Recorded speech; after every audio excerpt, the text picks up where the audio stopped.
Afrique Media est au siège de la Banque nationale pour le développement économique du Burundi.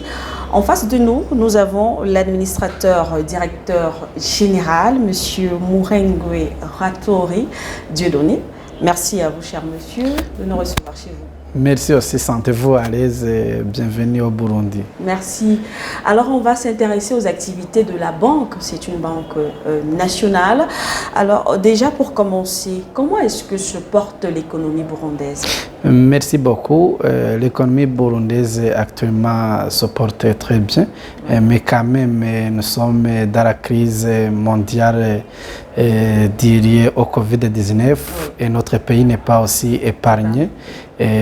Oui, la croissance anticipée est positive, mais quand même, il y a des impacts par rapport à la prévision liée au Covid. Et justement, on va parler de cette crise liée au coronavirus parce qu'il faut dire que plusieurs économies ont justement été affectées.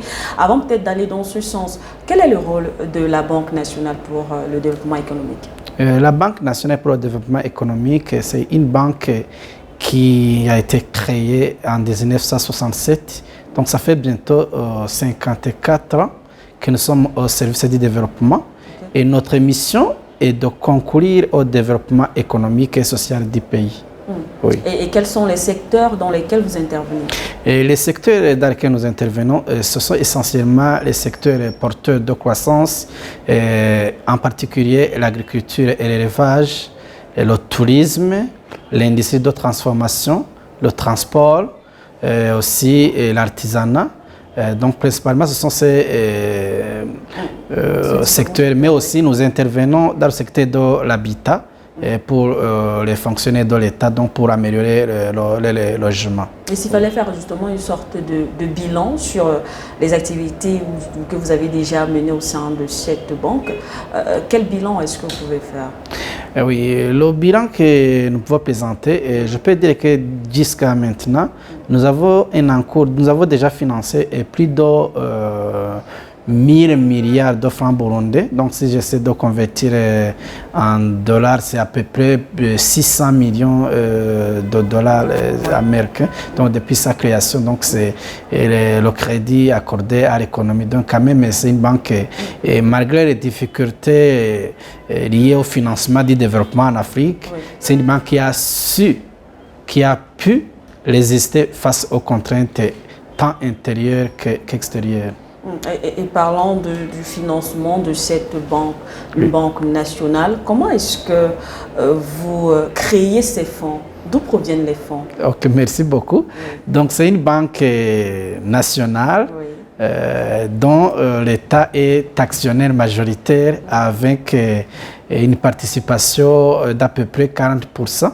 Il y a aussi une participation étrangère dont la Banque européenne d'investissement, la Direction générale de la coopération et le développement, mais aussi l'Agence française de développement et qui est aussi actionnaire ici. À côté de ces actionnaires étrangers, il y a aussi d'autres actionnaires locaux, dont la Banque de crédit de Bujumbura BCB, la Banque commerciale du Burundi, la Banque Obu, ainsi que l'Institut national de sécurité sociale, INCS. Alors, évidemment, vous revenez à la problématique de mobilisation de fonds. C'est une question qui revient souvent. Parce que nous sommes une banque de développement, une banque qui n'a pas de compte courant pour les clients. Donc, nous essayons de tout faire pour mobiliser l'épargne et c'est avec l'épargne qui est mobilisée qu'on finance l'économie. Oui. D'accord. Est-ce que à long terme, il n'y a pas des projets de collaboration peut-être aussi avec des banques africaines, le cas par exemple de la Banque africaine de développement? Oui, ce n'est pas à long terme. Nous y sommes déjà. Nous travaillons avec la Banque africaine de développement et à travers le partenariat, nous avons une association africaine des institutions de financement de développement. D'ailleurs, même ce matin, on tenait une assemblée générale ordinaire, donc la 47e assemblée générale. Donc, nous collaborons beaucoup parce que le financement du développement, c'est un secteur, c'est un domaine spécifique qui a ses problèmes et donc on essaie ensemble de construire une liaison internationale pour surmonter ces difficultés. Et quels sont les chantiers sur lesquels vous êtes en train de travailler aujourd'hui du côté du Burundi? Quels sont les secteurs porteurs ou alors qui répondent de manière favorable aux différents projets de la banque? Ok, merci beaucoup. Actuellement, au Burundi, nous avons un plan national de développement 2018-2027. Et ce plan définit les secteurs prioritaires, les secteurs porteurs de croissance. Donc, on a les objectifs qu'on veut atteindre.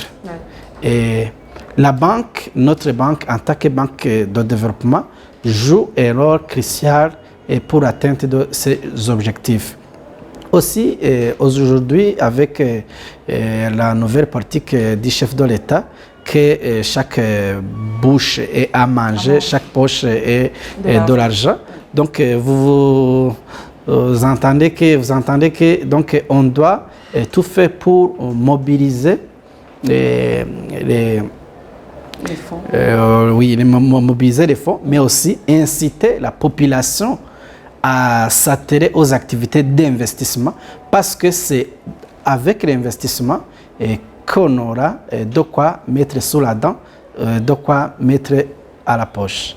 Donc, c'est évidemment, nous sommes en train de tout faire pour mobiliser les ressources visant à financer ces grands chantiers que nous avons dans notre pays. Et justement, parlant de chantier, vous avez parlé du plan national de développement. Oui. On sait que c'est un plan qui va, je crois, jusqu'en 2027. Oui. Il y a eu un premier bilan, du moins, il y a eu des précédents. On a parlé d'un bilan, par exemple, 2018. Est-ce que les objectifs ont été atteints? Maintenant, c'est encore trop tôt pour évaluer l'impact, s'il y a eu impact ou pas. Mais aussi, je pense que l'autorité est habilitée en charge de suivre l'évaluation de ce plan et peut s'exprimer là-dessus. Mais nous, en ce qui nous concerne, en tant que banque de développement, si on compare le financement à l'économie, l'encours du crédit avant et après la première... comment dirais-je, après, donc pendant l'exécution de ce plan, nous remarquons que l'encours a presque doublé, même voire triplé. Donc, ce qui montre que l'engouement de la population a s'attirer aux activités de développement. Et puis aussi, ce que je vous signalerai là-dessus, en guise de l'application de la mise en place de ce plan, la Banque centrale, il a quand même mis à notre disposition une ligne de crédit à un taux d'intérêt très réduit. Avec cette ligne de crédit, nous parvenons à financer les secteurs prioritaires, donc je parlais tout à l'heure, à un taux d'intérêt ne dépassant pas 8%. Donc on ne va soit en dessous. Alors qu'avant, on était à un taux d'intérêt vraiment très prohibitif, 17%, 18%. Mais aujourd'hui, quand même, avec un taux d'intérêt de moins de 10%, nous voyons que nous sommes en train de relancer l'économie. On comprend en tout cas dans vos propos qu'il y a une implication nette aussi du gouvernement, dans le sens où le gouvernement essaie de mettre en place des politiques ou des moyens pour accompagner votre institution. Bien sûr que oui. Le développement, surtout en Afrique, ça pose beaucoup de problématiques, parce que financer le développement suppose mobiliser des fonds stables et à longue durée. Parce qu'on ne peut pas prétendre financer un développement à court terme, une année, 2 ans. Donc, imaginez-vous, nous, en tant que banque, malgré les contraintes financières que nous subissons, que nous connaissons actuellement, nous parvenons bien sûr que oui, à financer sur une période relativement longue, 15 ans, 10 ans. Donc, c'est vraiment une très grande contrainte que nous avons. Sans l'intervention de l'État, à nous seuls, on ne saurait pas s'en sortir. Mais aujourd'hui, quand même, je peux vous rassurer qu'avec l'aide de l'intervention de l'autorité monétaire, nous parvenons à nous acquitter de notre mission convenablement. On va évoluer dans notre discussion, on va s'intéresser aux PME qui participent énormément au développement économique des pays, le cas également du Burundi, mais malheureusement aussi ces PME travaillent beaucoup dans l'informel. Est-ce qu'il y a des dispositions qui ont par exemple été prises pour régulariser la situation et permettre à ce que ces PME-là participent de manière véritable et efficace au développement économique? Oui, très bien. Actuellement, nous avons dans notre pays une politique de mobilisation de la population à ce qu'elle puisse se regrouper dans des coopératives de développement. Et sur chaque colline du pays, il y a au moins une coopérative. Et aujourd'hui, nous avons déjà une ligne de crédit qu'on accorde à ces coopératives. Et parallèlement à la banque d'investissement pour les jeunes, BIJ, qui s'occupe spécifiquement du financement des projets des jeunes. Et aussi, nous autres, nous accompagnons ces coopératives en leur octroyant des crédits, des microcrédits pour qu'ils puissent se développer. Donc, nous accompagnons l'État parce que l'État aussi a une ligne pour les coopératives annuellement pour les aider à surmonter surtout les premières années d'investissement des coopératives, les coopérants font face à des coûts fixes qui sont très élevés. Donc, nous autres, nous avons un projet, dénommé PayFarB. Donc, avec ce projet, nous collaborons avec les microfinances pour pouvoir financer jusqu'aux petits paysans, donc dans les coins éloignés du pays. Les zones rurales sont généralement oubliées. Donc, est-ce qu'on doit comprendre que même le jeune qui est dans une zone extrêmement retirée peut être accompagné ou est d'ailleurs déjà accompagné par... Évidemment, je peux avouer que la population la plus éloignée bénéficie de nos services à travers les microfinances qui sont implantées un peu partout. Parce que dans les activités que nous menons au quotidien, il y a aussi le refinancement des microfinances. Et donc pour assurer l'inclusion financière. Oui. Alors, on est presque à la fin de notre entretien. Est-ce qu'on a parlé de la crise due au coronavirus tout à l'heure? Est-ce qu'il y a eu un impact sur vos activités? Parce qu'il faut l'avouer quand même, on a fait le tour un peu du pays. On a conclu, peut-être, en tout cas vous nous direz, que le coronavirus, parce qu'on voit, le coronavirus n'a pas eu un réel impact sur la population ici, même si le Burundi était aussi impliqué. Est-ce qu'il y a eu sur le plan des activités de la banque un impact négatif, des conséquences? Ok, merci beaucoup. Sur l'impact lié à la crise du coronavirus, côté sanitaire, il n'y a pas eu vraiment d'impact dans notre pays. Le virus, je ne dirais pas 100% maîtrisé, mais quand même, par rapport à ce qu'on observe trop loin de chez nous, ici, au moins, je ne sais pas, l'intervention divine, c'est la main du Seigneur qui nous a protégés. Mais côté économie, ici, donc, on a vraiment souffert parce que c'est tout nous qui finançons le développement, l'investissement. Donc, la plupart des financements qui nous accordent, c'est pour importer les machines, c'est pour importer les matières premières, donc c'est ou bien pour exporter à l'extérieur. Alors, des fois, nous avons eu des projets qui ont souffert par manque de marché d'approvisionnement, comme les frontières étaient fermées. Aussi, dernièrement, on annonçait la hausse des coûts liés au transport international. Donc, tout ça impacte nos clients et le remboursement donc, devient problématique. Donc, ce qui fait que nous autres, nous avons aussi eu des effets négatifs dont l'origine est liée au Covid.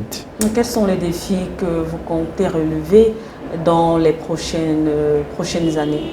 Bon, le défi que nous avons actuellement, dans le grand défi, c'est la mobilisation de fonds stables, longue durée. Et actuellement, avec la nouvelle politique du chef de l'État, nous constatons l'engouement de la population pour donc investir. Alors, les fonds qui sont à notre disposition, des fois, s'avèrent insuffisants et pour faire face à la demande qui s'adresse à nous. Nous sommes en train de mobiliser les partenaires, surtout quand même nous espérons qu'avec d'ici peu la fin de la crise, on essaie de relancer l'économie mondiale. Nous autres, nous sommes en train de tout faire pour s'intégrer dans cette dynamique et pour mobiliser les fonds en fait de financer l'économie. Donc, essayer de rattraper l'échec, le retard que nous avons connu. Justement, on sait que le Burundi s'ouvre de plus en plus, donc doit-on comprendre qu'il y a des projets de plans d'appel d'investissement extérieur dans le pays? Oui, il y en a bien sûr. Ouais. Et actuellement, les conditions sont favorables pour les investisseurs étrangers. Oui. D'accord. Alors, nous sommes à la fin de cet entretien. Je vais peut-être vous donner la parole pour un dernier mot, peut-être en ce qui concerne les retombées de vos chantiers en cours. À quoi est-ce que la population devrait peut-être s'attendre, les résultats attendus pour les prochains mois, par exemple? Merci beaucoup. Comme je disais, le chantier en cours, c'est la mobilisation de fonds. Oui. Nous sommes en train de contacter les actionnaires de la banque pour qu'ils puissent lever, donc élever les participations. Oui. Et ce que la population attend de nous, c'est premièrement que nous disponibilisons les fonds pour financer le développement, mais pas disponibiliser seulement, mais aussi les fonds à moins cher. Tout à fait. Oui, parce que par rapport aux activités des banques commerciales, le taux d'intérêt du marché est relativement très élevé. Alors, ce qui est un handicap pour le financement du développement, nous sommes en train de tout mettre en œuvre pour être compétitifs par rapport à ce défi. Donc, essayer de mobiliser les fonds, essayer de mobiliser l'épargne nationale, locale, et pour pouvoir financer les activités d'investissement et surtout à un taux d'intérêt très réduit.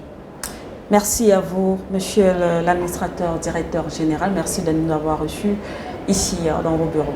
Merci aussi à vous. Merci à Afrique Média. Nous sommes à votre disposition.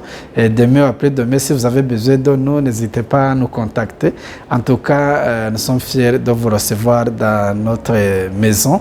Donc, sentez-vous à l'aise. J'espère que le temps que nous avons passé ensemble vous a été utile. Merci. Bien sûr. Voilà, chers téléspectateurs, c'est la fin de cet entretien.